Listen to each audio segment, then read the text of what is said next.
दोस्तों ये कहानी है उस खूबसूरत कश्मीर की कि जिसको हमारी पूरी दुनिया की जन्नत माना जाता है। दिन था 4 जनवरी सन 1964 का कि जब पूरे ही कश्मीर में हल्ला मचा हुआ था। हर तरफ अफरा तफरी का माहौल था। कश्मीर के लगभग 50-60 हज़ार लोग कुछ खास मैदानों में और कुछ खास सड़कों पर इकट्ठा हो चुके थे।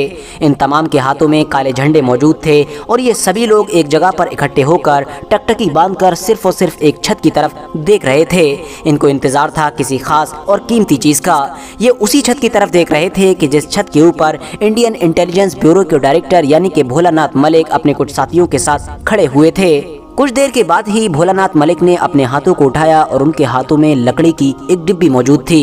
लकड़ी की उस डिब्बी को देखकर 50-60 हज़ार लोगों का वो मजमा जो पहले हड़बड़ा रहा था और अफरा तफरी का माहौल बनाया हुआ था, अचानक से शांत हो गया। मगर दोस्तों ये सब कुछ इतना आसान नहीं था, बल्कि ये लकड़ी की डिब्बी अपने अंदर कयामत समेटे हुए थी, क्योंकि इस लकड़ी की वजह से पिछले कुछ दिनों में पूरी ही दुनिया में वो सब कुछ हुआ था कि जिसके बारे में शायद हम लोग इमेजिन भी नहीं कर सकते हैं। दरअसल ये लकड़ी की डिब्बी पिछले कुछ दिनों पहले चोरी हो चुकी थी और चोरी होने के बाद न सिर्फ इंडिया पाकिस्तान में ही दंगे शुरू हुए बल्कि बाकी पूरी मुस्लिम दुनिया में भी मानो कयामत आ गई थी। पाकिस्तान लगातार इस मैटर को UN ले जाने की बात कर रहा था। इवन कश्मीर से मुख्यमंत्री तक को हटाने की नौबत आ गई थी। देश के प्रधानमंत्री जवाहरलाल नेहरू जो उस वक्त बीमार चल रहे थे, उन्होंने होम मिनिस्टर के साथ साथ अपने सभी एक्सपर्ट्स की टीमें भी कश्मीर में ही लगा रखी थी। कश्मीर में लगभग हर तरफ इंडियन एक्सपर्ट्स ने ही डेरा डाल रखा था, जिनका सिर्फ एक ही मकसद था उस लकड़ी की डिब्बी को जल्द से जल्द खोज निकालना। भला खोजने की कोशिश भी क्यों ना की जाती, क्योंकि इस लकड़ी की डिब्बी की वजह से पिछले कुछ दिनों के अंदर ही न सिर्फ सैकड़ों लोग अपनी जान गंवा चुके थे बल्कि हजारों लोग जख्मी हो चुके थे। इवन हैरानी की बात तो ये है कि दावा यहाँ तक किया जाता है कि हमारे देश के पहले प्रधानमंत्री यानी कि पंडित जवाहरलाल नेहरू की जान भी उसी हार्ट अटैक ने ली थी कि जो हार्ट अटैक उनको दरअसल इसी हादसे की वजह से आया था, यानी कश्मीर में होने वाले इस पूरे बवाल की वजह से। इस डिब्बी की वैल्यू यानी इस डिब्बी की अहमियत का अंदाजा हम लोग सिर्फ और सिर्फ इसी बात से लगा सकते हैं कि जब भोलानाथ मलिक इस डिब्बी को ढूंढने में कामयाब हो गए थे तो दिल्ली से पंडित जवाहरलाल नेहरू ने भोलानाथ मलिक को फोन करके कहा था कि मलिक, तुमने सिर्फ डिब्बी को नहीं ढूंढा है बल्कि तुमने कश्मीर को बचा लिया है। फिलहाल दोस्तों अब सवाल यही है कि आखिर इस डिब्बी के अंदर आखिर ऐसा था क्या? इस डिब्बी को क्यों चुराया गया था, कैसे चुराया गया था और बाद में इस डिब्बी को कैसे ढूंढा गया? क्या वजह थी कि इस डिब्बी की वजह से न सिर्फ भारत में ही बल्कि पूरी दुनिया में बवाल मच गया था? तो चलिए अब हम अपने इन्हीं सारे सवालों के जवाब जानने की कोशिश करते हैं।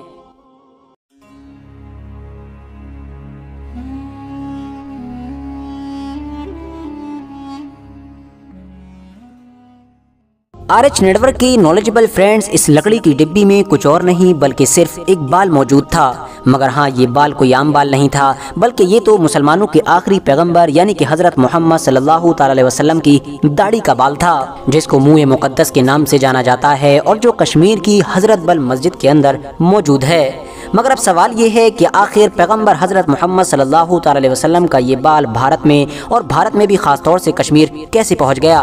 तो दोस्तों इन तमाम चीज़ों को जानने के लिए हमको थोड़ा और पीछे चलना होगा। ये बात है 17वीं सदी की कि जब सैयद अब्दुल्ला नाम के एक शख्स मदीना से भारत की तरफ आए थे। भारत आते वक्त वो मदीने से 3 मुक़द्दस चीज़ें लेकर आए थे, जिनमें से एक थी हज़रत अली की पगड़ी, दूसरी हज़रत अली के घोड़े की जीन, जबकि तीसरी चीज़ थी मुँह मुबारक यानी कि पैगंबर हज़रत मोहम्मद सल्लल्लाहु अलैहि वसल्लम की दाढ़ी का बाल। ऐसा माना जाता है कि जब सैयद अब्दुल्ला की वफ़ात हो गई थी तो उनकी मौत के बाद इन तमाम चीज़ों को संभालने की जिम्मेदारी उनके बेटे यानी कि सैयद हामिद के पास आ गई थी।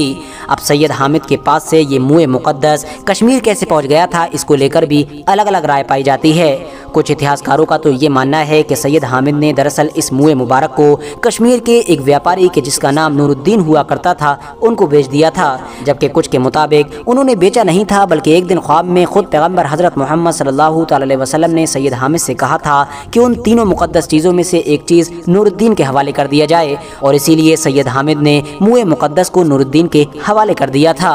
नूरुद्दीन उस दौर में इस मुक़द्दस यानी कि पवित्र बाल को लेकर लाहौर आ गए थे। उस दौर में लगभग पूरे ही भारत के इलाके पर मशहूर मुगल बादशाह औरंगजेब आलमगीर की हुकूमत हुआ करती थी। मुगल बादशाह को जब इस पूरे मैटर की खबर हुई तो न सिर्फ नूरुद्दीन को गिरफ्तार करने का ऑर्डर दिया बल्कि उस मुक़द्दस बाल को लेकर अजमेर की जो मशहूर दरगाह है यानी ख्वाजा मोइनुद्दीन चिश्ती की उसमें रखवा दिया गया। हालांकि बाद में यानी सन 1700 में औरंगजेब आलमगीर के ऑर्डर पर ही इस मुक़द्दस बाल को अजमेर से कश्मीर की तरफ ट्रांसफ़र करवा दिया गया था। कश्मीर में सबसे पहले तो इसको नक्शबंद साहिब की दरगाह पर रखवाया गया था, जहां पर हजारों की तादाद में लोग इसका दीदार करने के लिए आते थे। मगर धीरे धीरे इन आने वाले लोगों का आंकड़ा इतना बढ़ गया कि वो जगह छोटी पड़ने लगी। आखिरकार बाद में इसको सादिकाबाद की तरफ शिफ्ट कर दिया गया और सादिकाबाद की जिस मस्जिद में इसको रखवाया गया था उस मस्जिद की कहानी भी बड़ी दिलचस्प है, क्योंकि शुरू में यहाँ पर सिर्फ एक आम इमारत ही हुआ करती थी जिसको जाना जाता था इशरत महल के नाम से, और इस इमारत को बनवाया था 1630 में कश्मीर के एक सूबेदार सादिक खान ने। 1634 में जब इस इलाके का दौरा उस दौर के मुगल बादशाह यानी कि शाहजहां ने किया तो उन्होंने यहाँ पर एक मस्जिद भी बनवा दी, और फिर 1700 में इसी जगह पर ही उस मुकद्दस बाल को ट्रांसफर करवाया गया था, और उसके बाद से ही इस जगह को हजरत बल दरगाह के नाम से जाना जाने लगा था। उस दौर में इस पूरे इलाके की देखरेख की जिम्मेदारी नूरुद्दीन की बेटी इनायत बेगम के हाथों में थी। इनायत बेगम की शादी जिस खानदान में हुई थी उस खानदान के लोग अपने नाम के आगे बंदे लगाया करते थे, और इनायत बेगम की शादी के साथ ही ये बात भी कंफर्म कर दी गई थी कि अब फ्यूचर में हमेशा इस मुए मुकद्दस की जिम्मेदारी यानी इस मुए मुकद्दस की देखरेख बंदे फैमिली के लोग ही किया करेंगे, और ये परंपरा अगली कई सदियों तक चलती रही थी। फिलहाल वक्त गुजरा और दौर आया 1963 का कि जब 27 दिसंबर के दिन एक खादिम के जिसका नाम खलील हुआ करता था और जो हर रात में हजरत बल दरगाह में सोया करता था, वो जब सुबह में उठा उसने वज़ू बनाया, और वज़ू बनाकर जब वो मस्जिद के मेन हॉल में पहुंचा ताकि फजर की नमाज अदा कर सके, तो उसकी नज़र जब हुजरा खास पर पड़ी तो उसके होश उड़ गए। दरअसल हुजरा खास उस जगह को बोला जाता था कि जहाँ पर पूरे एहतमाम के साथ उस मुए मुकद्दस को रखा गया था, क्योंकि वहाँ के हालात पूरी तरह से बदले हुए थे, क्योंकि हुजरा खास के चांदी के दरवाजे टूटे हुए थे और अंदर जो एक सेफ मौजूद थी जिसको खोलने के लिए 3 चाबियों की जरूरत हुआ करती थी, उस सेफ को भी तोड़ दिया गया था। खादिम घबरा कर करीब पहुंचा और उसने जब अंदर चेक किया तो उसको पता चला कि वो लकड़ी की डिब्बी के जिसके अंदर वो पवित्र यानी मुकद्दस बाल रखा हुआ होता था वो भी वहां से गायब हो चुकी थी। ये देखकर तो मानो खलील के होश फाख्ता हो गए। वो फौरन दरवाजे की तरफ भागा और सीधा चीफ ट्रस्टी यानी कि अब्दुर्रहमान बंदे के पास पहुंचा। ये खबर आग की तरह फैलती चली गई और अगले 1-2 घंटे के अंदर ही हजारों की तादाद में कश्मीर की सड़कों पर लोग काले झंडे लेकर निकल चुके थे। कुछ घंटों के बाद खुद हजरत बल दरगाह के आसपास भी सिर्फ लोगों की भीड़ ही भीड़ नजर आ रही थी, ऐसी भीड़ के जिसके हाथों में काले झंडे थे और वो हर हाल में इस चोरी होने वाली मुकद्दस अमानत को वापस चाहते थे। जैसे जैसे वक्त गुजरता जा रहा था कश्मीर के हालात भी बदलते जा रहे थे।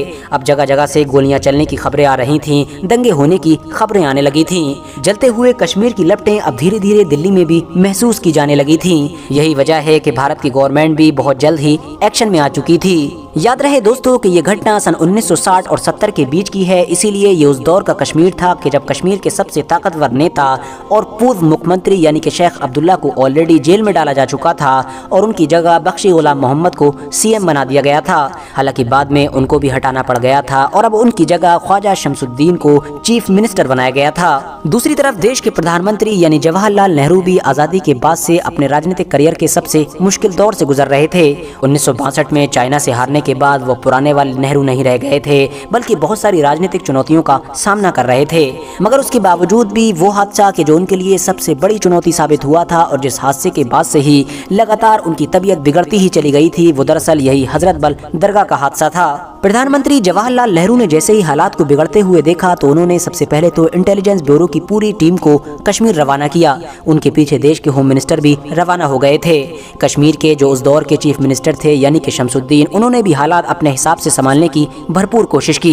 उन्होंने चोर को पकड़ने पर 1 लाख तक का इनाम तक रख दिया था, मगर उसके बावजूद भी हालात संभलने का नाम नहीं ले रहे थे। अगले दिन हालात और भी ज्यादा बुरे होने लगे और जगह जगह से सरकारी दफ्तरों पर हमले होने की खबरें आने लगी। हैरानी की बात तो ये है कि ये मसला अब किसी धर्म का मसला नहीं रह गया था, बल्कि इसको कश्मीरियत से जोड़कर देखा जा रहा था। और शायद यही वजह थी कि कश्मीर में होने वाले ज्यादातर प्रोटेस्ट में मुसलमानों के साथ साथ हिंदू और सिख लोग भी शामिल हो रहे थे। हर तरफ मुए मुकद्दस को वापस लाने की मांगे की जा रही थीं और दुआएं की जा रही थीं। दूसरी तरफ पाकिस्तान में भी धीरे धीरे एक अलग ही माहौल बन रहा था। सबसे पहले इस घटना के विरोध में मोहम्मद अली जिन्ना की कब्र के पास विरोध प्रदर्शन किया गया और उसके बाद पाकिस्तान के नेताओं ने ये दावा करना शुरू कर दिया कि दरअसल ये जो हजरत बल दरगाह का ये जो पूरा मैटर है ये इंडियन गवर्नमेंट की एक साजिश है। धीरे धीरे हालात और भी ज्यादा बुरे होते गए और अब पाकिस्तान से भी दंगे होने की खबरें आने लगी थीं।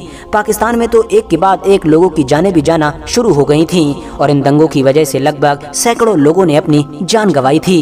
31 दिसंबर के दिन फाइनली अब भोलानाथ मलिक को भी उनकी टीम के साथ कश्मीर रवाना किया गया। भोलानाथ मलिक ने जब इस पूरे मैटर की छानबीन शुरू की तो उनके दिमाग में सबसे पहले वो चांदी का दरवाजा खटका कि जो दरअसल उस हुजरा खास के बाहर लगा हुआ था, क्योंकि उसको देखने के बाद वो समझ गए थे कि दरअसल ये सबको चोरी की नियत से किया ही नहीं गया है, क्योंकि अगर कोई चोर चोरी करता तो उस लकड़ी की डिब्बी के साथ साथ इन चांदी के दरवाजों को जरूर ले जाता। इसीलिए उस दौर में ये थ्योरी भी चलाई गई थी कि किसी इंसान ने खुफिया तौर पर इस मुए मुकद्दस का दीदार करना चाहा था। वहाँ से निकाल कर तो वो ले गया था, मगर जब वक्त पर उसको वापस ना रख सका तो आखिर में उसने इस चीज को चोरी का सीन बना दिया। दोस्तों, अब जैसे जैसे वक्त गुजरता जा रहा था वैसे वैसे हालात भी और ज्यादा बुरे होते जा रहे थे। पाकिस्तान की वजह से अब दुनिया के दूसरे मुस्लिम देश भी कश्मीर के इस मैटर को लेकर एक्टिव होने लगे थे। मगर फिर 4 जनवरी के दिन अचानक से शाम में ये खबर उड़ना शुरू हुई कि मुए मुकद्दस वापस आ गया है, मुए मुकद्दस वापस आ गया है, वो लकड़ी की डिब्बी वापस आ गई है। मगर वो लकड़ी की डिब्बी कौन वापस लेकर आया और कैसे लेकर आया, इस बारे में किसी को कुछ खबर नहीं थी, और वैसे भी इन सारी चीजों के बारे में कोई जानना भी नहीं चाहता था। बल्कि सबसे जरूरी चीज उस वक्त थी हालात को बेहतर करना और लोगों को इस बात का यकीन दिलाना। दूसरी तरफ लोग भी शुरू में तो इस डिब्बी की वापसी से काफी खुश थे, मगर फिर बाद में धीरे धीरे लोगों के बीच वहम पैदा हो गया और लोग ये मांग करने लगे कि भाई कैसे यकीन किया जाए कि ये मुए मुकद्दस असली है। हो सकता है कि किसी ने माहौल को कंट्रोल करने के लिए नकली चीजों का इस्तेमाल किया हो। इसीलिए आखिर में ये फैसला लिया गया कि इन तमाम चीजों का फैसला मुस्लिम स्कॉलर्स करेंगे। और फाइनली उस दौर के कश्मीर के सबसे मशहूर सूफी बुजुर्ग के जिनका नाम सैयद मीराक शाह काशानी हुआ करता था, उनको बुलवाया गया। वो ऑलरेडी बहुत ज्यादा उम्रदराज हो चुके थे और उनकी नजर भी काफी कमजोर हो चुकी थी। इसीलिए उन्होंने लगभग 60 सेकंड तक उस लकड़ी की डिब्बी को घूर कर देखा। इन 60 सेकंड्स में ही कश्मीर की किस्मत तय होने वाली थी कि कश्मीर में अब सुकून और शांति आएगी या फिर वैसे ही माहौल बना रहेगा। लगभग 60 सेकंड तक लगातार उसको घूर कर हर तरफ से देखने के बाद सूफी सैयद मीराक शाह काशानी ने उस डिब्बी के ऊपर मोहर लगा दी। सैयद मीराक शाह काशानी के इस डिब्बी पर मोहर लगाते ही पूरे कश्मीर में खुशी का माहौल हो गया। दूसरी तरफ दिल्ली में बैठे प्रधानमंत्री जवाहरलाल नेहरू भी चैन की सांस ले रहे थे। मगर दोस्तों, अब आखिर में सवाल तो फिर भी यही बचता है कि आखिर उस लकड़ी की डिब्बी को चुराया किसने था। तो जैसा कि उस दौर के होम मिनिस्टर यानी कि गुलजारी लाल नंदा की तरफ से संसद में ये बताया गया था कि दरअसल इस चोरी में 3 लोगों का हाथ था, जिसमें से एक तो खुद दरगाह का खादिम था जबकि दूसरे का ताल्लुक पाकिस्तान से था। बाद में इन लोगों को आरोपी बनाकर गिरफ्तार भी किया गया था। मगर दोस्तों, कश्मीर के आम लोगों में इस चोरी से रिलेटेड एक अलग ही कहानी चलती है। उनके मुताबिक चोरी तो कभी हुई ही नहीं थी, बल्कि जो दरगाह का खादिम था उसको बस बलि का बकरा बनाया गया था। हुआ ये था कि बख्शी गुलाम मोहम्मद के जिनको किसी दौर में कश्मीर का सीएम बनाया गया था, जिनके बारे में मैं आप लोगों को ऑलरेडी बता भी चुका हूँ, उनके घर की एक बूढ़ी औरत इस मुए मुकद्दस का पर्सनली यानी अकेले में दीदार करना चाहती थी। इन्हीं बूढ़ी औरत ने उस लकड़ी की डिब्बी को वहाँ से गायब करवाया था और बाद में वहाँ पर रखवा भी दिया था। फिलहाल दोस्तों, 1963 में होने वाले इस हादसे से जुड़े अभी भी बहुत सारे ऐसे सवाल हैं कि जिनके जवाब नहीं ढूंढे जा चुके हैं। लेकिन हाँ, इस बात में कोई शक नहीं है कि ये वही हादसा था कि जिसने जवाहरलाल नेहरू की तबीयत में वो बिगाड़ पैदा किया था कि जिस बिगाड़ ने कुछ महीनों के बाद उनकी जान ले ली थी। फिलहाल दोस्तों, आज की अपनी वीडियो को हम यहीं पर ख़त्म करते हैं। वीडियो पसंद आने पर न सिर्फ वीडियो को लाइक करें बल्कि अपने फ्रेंड्स के साथ भी ज़रूर शेयर करें, और इसी तरह की नॉलेजेबल और हिस्टोरिकल वीडियोस हमेशा देखने के लिए हमारे चैनल को सब्सक्राइब करने के साथ साथ बेल आइकन को भी ज़रूर प्रेस करें।